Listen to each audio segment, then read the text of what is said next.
കോട്ടയത്ത് K R Narayanan ഇൻസ്റ്റിറ്റ്യൂട്ടിൽ തീപിടുത്തം. ഷൂട്ടിംഗ് ഫ്ലോറിലാണ് തീപിടുത്തമുണ്ടായത്. ക്യാമറകളും ഉപകരണങ്ങളും കത്തിനശിച്ചു. ടോബി ജോൺസൺ കോട്ടയത്ത് നിന്ന്. ടോബി, തീ നിയന്ത്രണ വിധേയമായിട്ടുണ്ടല്ലോ അല്ലേ?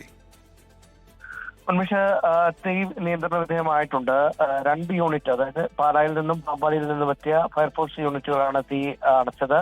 ഈ ഷൂട്ടിംഗ് ഫ്ലോർ ആണ്, അത് ഷൂട്ടിംഗ് നടക്കുന്നതാണ് പകൽ സമയത്തൊക്കെ. അവിടെ ക്യാമറ എക്യുപ്മെന്റ്സും മറ്റ് സാമഗ്രികളും എല്ലാം അവിടെ ഉണ്ടായിരുന്നു. അതാണ് തീ പിടിച്ചത്.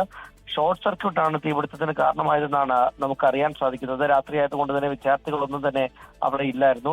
ഏതായാലും എന്താണ് യഥാർത്ഥത്തിൽ സംഭവിച്ചത്? നിലവിൽ പ്രാഥമികമായിട്ടുള്ള വിലയിരുത്തലനുസരിച്ച് ഷോർട്ട് സർക്യൂട്ടാണെന്നാണ്.